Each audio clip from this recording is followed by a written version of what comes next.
Hello दोस्तों, कैसे हैं आप सब। दोस्तों, आज के इस वीडियो में हम डीएलएड एंट्रेंस एग्जाम 2022 में पूछे गए संविधान और संविधान सभा से रिलेटेड 35 क्वेश्चन करने वाले हैं। और आप सभी दोस्तों चेक कीजिएगा 35 में से कितने क्वेश्चंस का आंसर आप लोगों का सही हुआ है। ठीक है ना। चलिए स्टार्ट करते हैं। देखिए, फर्स्ट क्वेश्चन में पूछा गया संविधान सभा का गठन किसके सिफारिश पर किया गया था। दोस्तों, भारतीय संविधान सभा का गठन कैबिनेट मिशन के सिफारिश पर किया गया था। अब दोस्तों, आपके मन में एक क्वेश्चन आ रहा होगा कि संविधान सभा आखिर क्या था। तो देखिए दोस्तों, भारतीय संविधान के निर्माण के लिए जो है ना, जिन लोगों का समूह था उसे ही हम संविधान सभा कहते हैं। अब इसमें दोस्तों भारत के प्रसिद्ध ये पॉलिटिशियन थे, इसमें विधि निर्माता थे, इसमें दोस्तों जज थे, वकील थे, जिन्होंने मिलकर जो है भारत के स्वतंत्रता सेनानी भी थे, जिन्होंने मिलकर जो है भारतीय संविधान का निर्माण किया था। इसमें जवाहरलाल नेहरू थे, महात्मा गांधी जी थे, इसमें दोस्तों मोतीलाल नेहरू थे, डॉक्टर राजेंद्र प्रसाद थे, सच्चिदानंद सिन्हा जी थे, ठीक ना, और भी बड़े बड़े व्यक्ति थे। चलिए नेक्स्ट। और अब आपके मन में एक क्वेश्चन ये भी आ रहा होगा कि कैबिनेट मिशन क्या था। तो देखिए दोस्तों, ब्रिटिश सरकार के द्वारा जो है ना, भारत में संविधान के निर्माण में सुझाव देने के लिए, संविधान सभा का गठन करने के लिए और मुस्लिम लीग को मनाने के लिए, विभाजन को टालने के लिए जो है ना, तीन स्तरीय जो है एक मंत्रिमंडल भेजा था। ठीक ना, उसी को हम कैबिनेट मिशन के नाम से जानते हैं।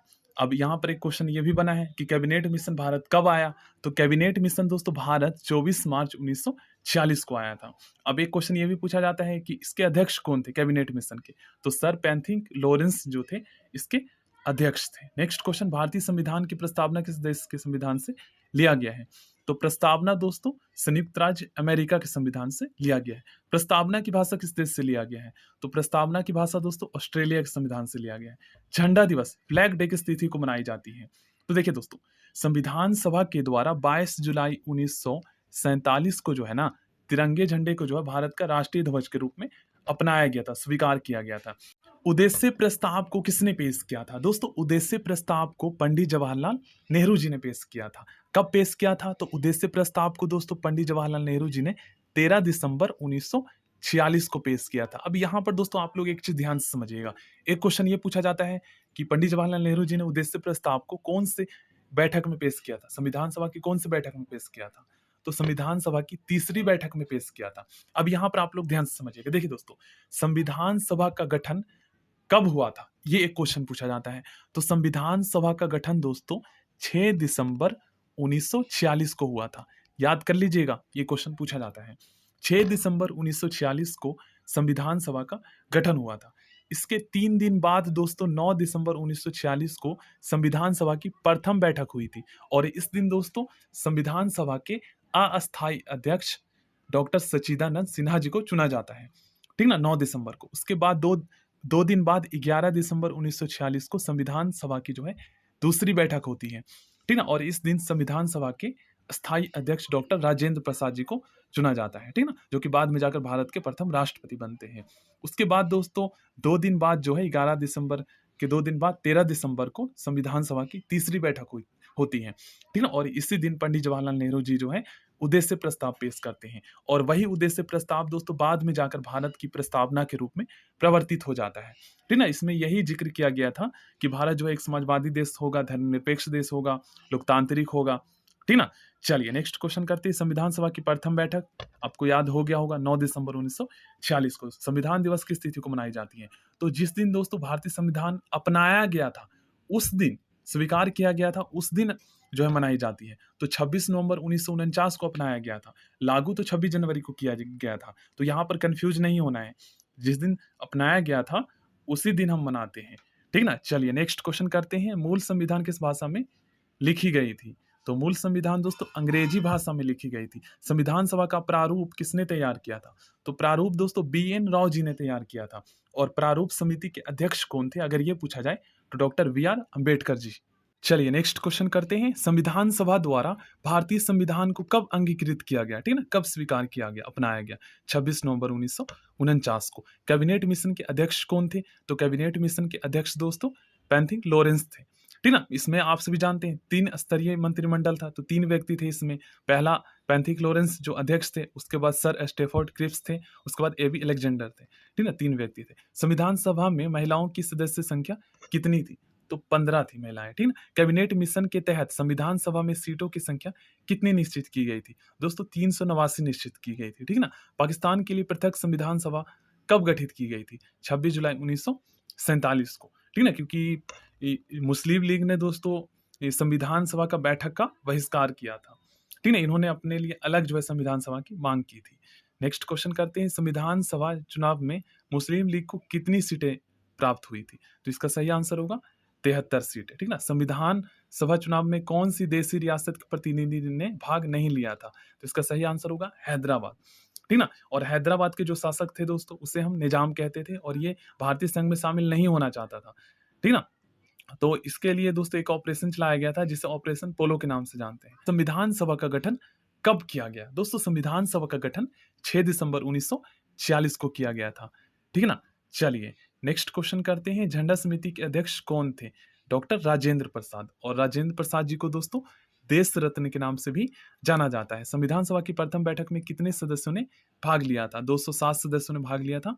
मुस्लिम लीग ने इनका बहिष्कार किया था, ठीक है ना। चलिए नेक्स्ट क्वेश्चन करते हैं, संविधान सभा के अस्थायी अध्यक्ष किसे चुना गया था? सच्चिदानंद सिन्हा जी को, ठीक है ना। प्रथम बैठक 9 दिसंबर को ही। संविधान सभा के संवैधानिक सलाहकार कौन थे? VN राव जी थे। संविधान सभा के अस्थायी अध्यक्ष किसे चुना गया था? आप सभी जानते हैं, डॉक्टर राजेंद्र प्रसाद जी को। संविधान सभा में डॉक्टर BR अम्बेडकर पहली बार किस क्षेत्र से निर्वाचित हुए? पूर्वी बंगाल क्षेत्र से, ठीक है ना। संविधान सभा में कांग्रेस के कुल कितने सदस्य चुने गए थे?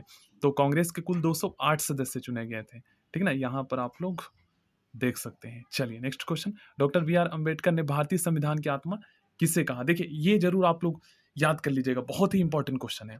अब दोस्तों यहाँ पर जो है ना स्टूडेंट कंफ्यूज हो जाते हैं। क्वेश्चन दो तरीके से पूछा जाएगा। पहला क्वेश्चन अगर आपसे ये पूछा जाए कि भारतीय संविधान की आत्मा किसे कहा जाता है, तब आपको बताना है प्रियम्बल्स, प्रस्तावना को कहा जाता है। और अगर आपसे ये पूछा जाए कि डॉक्टर BR अम्बेडकर जी ने भारतीय संविधान की आत्मा किसे कहा है, या भारतीय संविधान की हृदय और आत्मा की संज्ञा किसे दी है, तब आपको बताना है दोस्तों संवैधानिक उपचारों के अधिकार को। अब दोस्तों ये तो आप सभी जानते हैं, संवैधानिक उपचारों का अधिकार ये हमारा जो है मौलिक अधिकार है। अब ये इतना महत्वपूर्ण क्यों है? क्यों आखिर डॉक्टर BR अम्बेडकर जी ने इस आत्मा और हृदय की संज्ञा दी है? तो इसी के थ्रू दोस्तों अगर हमारे बाकी मौलिक अधिकारों का हनन होता है ना, उल्लंघन होता है, तो हम न्यायालय में जा सकते हैं उसे प्राप्त करने के लिए।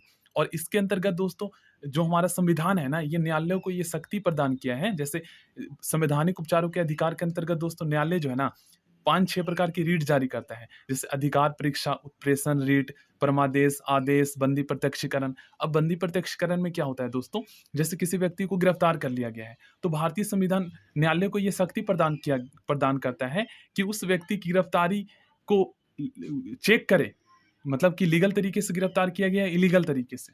क्योंकि ऐसा थोड़ी ना है कि किसी व्यक्ति को गिरफ्तार करके बंद कर दिया जाएगा, पहले उसको चेक किया जाए और 24 घंटे के अंदर, ठीक है ना, बंदी प्रत्यक्षीकरण 24 घंटे के अंदर जो है उसे न्यायालय के सामने पेश किया जाए और ये साबित करना होगा जिन्होंने उसे गिरफ्तार किया है कि क्या लीगल तरीके से किया गया है, इलीगल तरीके से।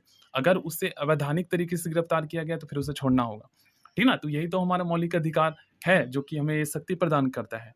तो ये और इसका बचाव जो है संवैधानिक उपचारों के अधिकार करता है, ठीक है। संपूर्ण संविधान कब लागू हुआ? 26 जनवरी 1950 को। भारतीय संविधान को तैयार करने के लिए कुल कितनी समितियां गठित की गई? 13 समितियां गठित की गई थी। प्रारूप समिति के अध्यक्ष कौन थे? डॉक्टर BR अम्बेडकर जी थे, ठीक ना। प्रारूप समिति में कुल कितने सदस्य थे? 7 सदस्य थे। भारतीय संविधान की आत्मा प्रस्तावना को कहा जाता है, ठीक ना। प्रस्तावना में पहली बार संशोधन कब किया गया? Most important question. देखिए दोस्तों, प्रस्तावना में पहली बार जो संशोधन है ना, ये दोस्तों 1976 में किया गया था। अब एक क्वेश्चन ये पूछा जाएगा कि 1976 में जो है प्रस्तावना में जो पहली बार संशोधन किया गया था, ये कौन सा संशोधन था? तो 42वां संविधान संशोधन हुआ था, ठीक ना। 42वां संविधान संशोधन 1976 में हुआ था। और 42वां संविधान संशोधन को दोस्तों आप लोग याद कीजिए, इसे दोस्तों लघु संविधान कहा जाता है, ठीक ना। मोस्ट इंपॉर्टेंट क्वेश्चन बनते हैं। और 42वां संविधान संशोधन के द्वारा दोस्तों 1976 में जो है भारतीय संविधान की प्रस्तावना में 3 नए शब्द जोड़े गए थे, समाजवादी, धर्मनिरपेक्षता और अखंडता, ठीक है, याद कर लीजिएगा। नेक्स्ट क्वेश्चन, संविधान के प्रारूप पर कितने दिनों तक बहस हुई थी? ठीक ना, 140 डेज तक। संविधान सभा के द्वारा राष्ट्रीय ध्वज जो हमारा तिरंगा झंडा है, ठीक है, इसे राष्ट्रीय ध्वज के रूप में कब अपनाया गया? तो 22 जुलाई 1947 को तिरंगे को जो है भारत के राष्ट्रीय ध्वज के रूप में अपनाया गया था। इसलिए हर साल जो है हम 22 जुलाई को झंडा दिवस के रूप में मनाते हैं। संविधान सभा द्वारा दोस्तों भारत के नेशनल एंथम को कब अपनाया गया, ठीक है ना, जनगण मन को। तो राष्ट्रगान मतलब कि जनगण मन को दोस्तों राष्ट्रगान के रूप में जो है संविधान सभा के द्वारा 24 जनवरी 1950 को अपनाया गया था। और भारत की राष्ट्रीय गान जो है ये किसके द्वारा लिखा गया है, तो ये दोस्तों रविंद्रनाथ टैगोर जी के द्वारा लिखा गया है। और रविंद्रनाथ टैगोर दोस्तों भारत के ही नहीं, एशिया के ऐसे प्रथम व्यक्ति है जिन्हें नोबेल पुरस्कार से सम्मानित किया गया था, ठीक ना, प्रथम व्यक्ति है, प्रथम एशियाई व्यक्ति या प्रथम भारतीय व्यक्ति है। इन्हें दोस्तों इनकी एक रचना, इनकी एक साहित्य गीतांजलि के लिए जो है नोबेल पुरस्कार मिला था। और रविंद्रनाथ टैगोर जी ने दोस्तों 2 देशों के लिए राष्ट्रीय गान लिखा है, ठीक है ना, भारत का जनगण मन और बांग्लादेश का राष्ट्रीय गान भी लिखा है, अमार सोनार बांग्ला, ठीक है ना। चलिए नेक्स्ट क्वेश्चन करते हैं। भारत का संविधान किस प्रकार का है, तो अंशतः कठोर है और अंशतः लचीला है। सो थैंक यू दोस्तों, आज के इस वीडियो में यहीं तक। प्लीज चैनल को सब्सक्राइब कर लीजिएगा।